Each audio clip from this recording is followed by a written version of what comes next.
Bonjour à toi, j'espère que tu vas bien et que tout se passe très bien chez toi. Bienvenue sur Mace Opportunity. Ça fait longtemps que je n'ai pas fait de vidéo, hein, pour ceux qui me suivent déjà depuis quelque temps.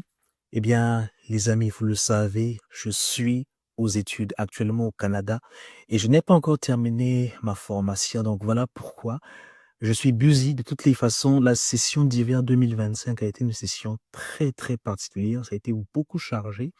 Et c'est à cause de ça d'ailleurs même que j'ai eu cette idée-là de revenir sur cette vidéo-là pour vous partager des choses que j'ai apprises déjà depuis là, parce que je finis ma formation l'année prochaine, qui peuvent vous aider. En tout cas, moi, j'ai vu que c'est des choses que j'avais minimisées, que je n'avais pas bien comprises. Et maintenant là, je me rends compte que si je les avais comprises dès le départ, j'avais vraiment pris ça au sérieux, peut-être que je serais à un autre niveau. Donc voilà un peu.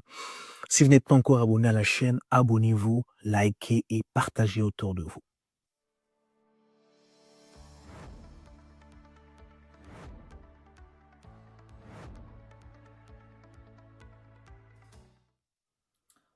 Alors, les amis, on nous parle très peu de déroulement vraiment des études ici au Canada. Les étudiants ne mettent pas trop l'accent sur comment est-ce que les cours se passent, euh, comment est-ce que vraiment ça se passe un peu pour avoir leur diplôme.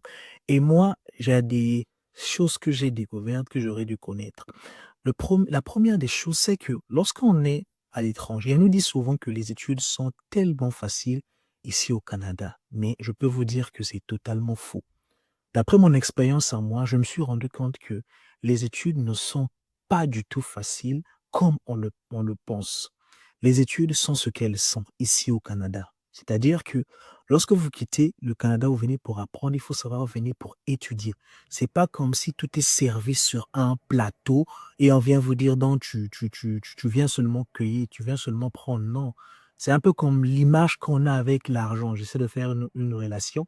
On se dit qu'ici au Canada, l'argent, c'est facile une fois qu'on arrive, mais on se rend compte que lorsqu'on est là, l'argent, ça ne tombe pas du ciel, on ne va pas le cueillir, il faut vraiment travailler pour l'avoir. Donc c'est la même chose aussi avec la formation. Il ne faut pas biaiser, c'est-à-dire cette image-là qu'on a de la formation de l'école ici. Non, au contraire, l'école, il faut le prendre très, très, très au sérieux. C'est le premier point capital qu'un étudiant doit connaître. Il doit se dire que je vais pour étudier, mais je dois prendre mes études au sérieux, au même degré que je les prenais en Afrique.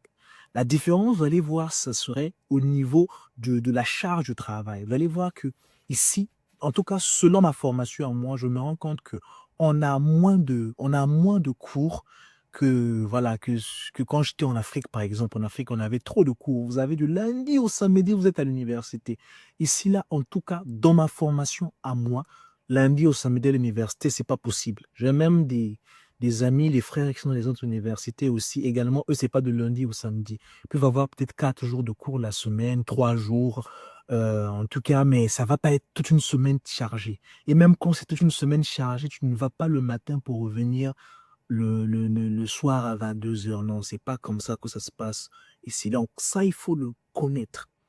La deuxième des choses que j'aurais dû savoir bien avant, que j'aurais dû vraiment connaître et prendre au sérieux, c'est si tu as suivi tes cours en Afrique, tu as déjà fait une formation en Afrique, surtout dans le domaine dans lequel tu veux venir poursuivre ici au Canada. Par exemple, si en Afrique, tu avais fait l'informatique, tu avais fait par exemple une licence, tu avais fait un master, tu arrives ici par exemple au niveau du Canada, tu vas faire par exemple un baccalauréat par choix personnel, eh bien, tu as la possibilité de faire reconnaître tes crédits. Donc, c'est, il faut voir avec le service d'admission dans l'université. Une fois que tu arrives, que tu es inscrit, tu amènes tes diplômes, tu amènes tes résultats, tu amènes tes relevés, eh bien, tu vas au niveau de l'admission, tu essaies de voir, bon, tel cours, par exemple, j'ai suivi le même cours, peut-être chez moi. Est-ce qu'il n'y a pas possibilité, eh bien, de transférer tout simplement ces crédits?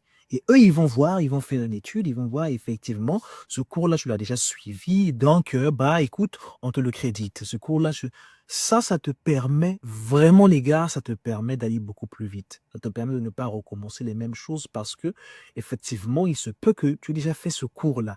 Maintenant, si par choix personnel, tu penses que le recommencer, c'est bien pour toi-même, tant mieux, parce que les profils ici sont différents. D'un étudiant à un autre, chacun a son expérience, chacun a son parcours, donc ça va peut-être différer d'une personne à une autre. Néanmoins, c'est intéressant quand même de voir cette option-là. Moi, si je l'avais fait, je l'avais su, mais je ne l'avais pas fait. Si je l'avais fait, je pense que ça m'aurait beaucoup aidé. Mais bref, voilà, je te souhaite pas en tout cas que tu puisses te mener les pinceaux par rapport à ça. Autre chose que j'aurais bien voulu savoir, c'est sur les nombres de crédits. Regardez, pour tenir ton statut, pour maintenir ton statut en tant qu'étudiant, il faut prendre par session minimum 12 crédits. Donc, tu as droit à 12 crédits. Maximum, c'est 16 crédits, si je ne me trompe pas. Maximum, c'est 16. Donc, tu es obligé de faire au moins 12 crédits. Maintenant, il faut comprendre que lorsque tu viens faire, par exemple, le baccalauréat, pour valider ton baccalauréat, il faut faire 90 crédits en tout. Or, lorsqu'on fait 90 divisé par 6, on se rend compte que ça fait 72. Pourquoi 6? Parce que l'année, en effet, nous avons deux sessions. Nous avons deux sessions. Je prends les sessions régulières, hein. Vous avez hiver, vous avez automne. Donc, avec les 6 sessions pour les 3 ans, vous vous retrouvez à 72 sessions. Or, le baccalauréat, c'est 90. Ça veut dire quoi? Lorsque vous faites vos sessions, il faut le savoir que pour valider vos diplômes, il faut faire 90 crédits. Donc, prenez le maximum que vous pouvez. Prenez le maximum que vous pouvez parce que vous avez des cours de 3 crédits. Vous avez, en tout cas, dans ma formation à moi, j'ai des cours de 3 crédits, j'ai des cours d'1 crédit, j'ai des cours de 6 crédits. Généralement, les cours de 6 crédits, ça va être des stages, ça va être des projets professionnels, mais vous avez des cours aussi de 6 crédits. Bien sûr, les cours souvent de 3 et de 6 vont souvent être soumis à certaines conditions sur le parcours. Donc, tout ça, là, vous devez toujours vérifier ça. Néanmoins, plus vous avancez, si vous validez normalement vos cours, vous avez droit à débloquer normalement certains cours. Donc, du coup, vérifiez toujours à prendre le nombre de crédits maximum. Ça vous évitera, en fait, de perdre du temps. Parlons toujours de ça. L'autre chose que j'aurais bien voulu savoir, c'est que je pouvais prendre des cours en été. Lorsque vous arrivez, les amis, moi, ce que je vous conseille, pendant vos sessions régulières, prenez vos cours, on va dire, les cours qui se rattachent directement à votre formation. C'est-à-dire, lorsque tu fais informatique, parce que tu as des cours qu'on appelle des cours obligatoires, tu as des cours qu'on appelle des cours optionnels, d'accord? Pendant les sessions régulières, je vous recommande de prendre des cours obligatoires. Parce qu'ici, vous savez, ils ont leur système de fonctionnement, hein, ils vont beaucoup plus privilégier pendant les sessions régulières que les professeurs soient disponibles à ces périodes-là parce que aussi, il y a beaucoup plus d'élèves qui sont présents. Donc, vous allez voir que les cours obligatoires pendant la session d'hiver et de temps, les profs sont là. Pendant la session d'été, le plus souvent, c'est des cours optionnels, à moins qu'ils puissent avoir un cas spécial. Donc, ce que moi je vous recommande, c'est quoi? Pendant vos sessions régulières, faites vos cours obligatoires. Tu as déjà pris tes 4 cours obligatoires. Tu ajoutes, par exemple, un cours encore qui est obligatoire. Bien sûr, ne prends pas un cours optionnel. Pourquoi? Parce que l'été, tu as la possibilité de prendre des cours optionnels. Donc ça, c'est quelque chose que je dis quand même qui est quand même intéressant. Il faut vraiment veiller à ça.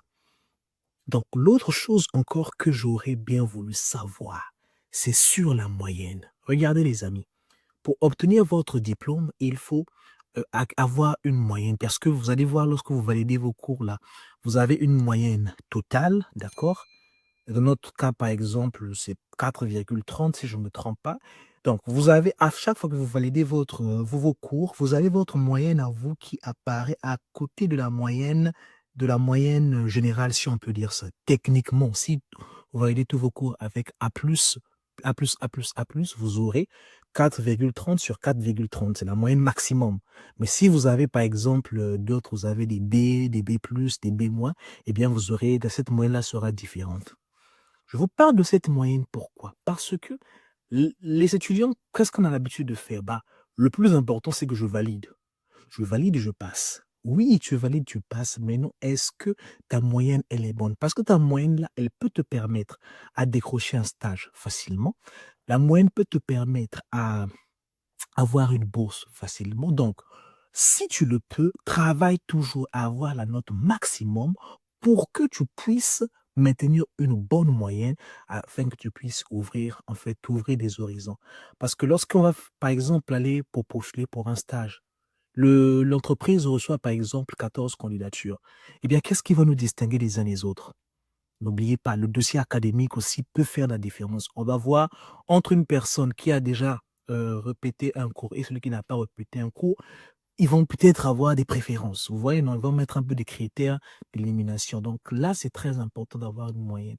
Je pense même pour la graduation, pour avoir votre diplôme, la moyenne aussi compte. Si vous n'avez pas une certaine moyenne, je pense, pas encore vérifié, dans un an, je vais vous confirmer ça lorsque j'aurai terminé. Mais sinon, je crois que la moyenne aussi va compter. Parce que si vous avez une moyenne en dessous de 2, si je ne me trompe pas, en dessous de 2, ça ne marchera pas là. Vous allez passer en mesure spéciale, en mesure d'encadrement spécial jusqu'à ce que vous allez rehausser votre moyenne. Donc, ce sont les choses qui sont quand même intéressantes. J'aurais bien aimé connaître ça avant de faire mes cours, avant de commencer à faire ma formation ici, mais que j'ai découvert quand même assez tardivement. Mais là, c'est une bonne chose pour moi parce que il y a quand même, moi, il me reste l'automne prochain, l'été pro, l'hiver, l'été et l'automne. Donc, ça veut dire que l'été prochain, je passe en mode court. Ça, c'est ce que sera quand même intéressant, comme l'a fait certaines des personnes. Donc, organisez-vous au mieux avant d'arriver ici. Prenez conseil auprès des personnes qui sont déjà passées avant vous. Si vous avez des frères, des amis fiables qui sont ici au Canada, qui suivent leur formation régulièrement, qui sont en deuxième, troisième année, approchez-vous de cela. Ne vous restez pas avec seulement les amis de votre propre classe parce qu'ils n'ont pas encore l'expérience. Allez voir les autres, ils vont vous aider. C'est très important dans vos universités de trouver la section des étudiants étrangers, ceux qui gèrent. Demandez-leur, posez-leur des questions. Comment ça se passe réellement pour qu'ils vous donnent des pistes parce que je suppose aussi que chaque université, chaque collège, pour ceux qui sont dans les autres provinces, chaque cégep, pour ceux qui sont au Québec, ils ont quand même leur façon de fonctionner. Donc, il faut vraiment que vous puissiez veiller à ça et l'idéal, c'est de réussir. Donc, j'espère que cette vidéo que j'ai faite quand même a apporté de la valeur à la personne que tu es. Ça me fait plaisir. N'hésite pas, abonne-toi, like et partage autour de toi. On se retrouve dans une autre vidéo sur Mace Opportunity. Merci.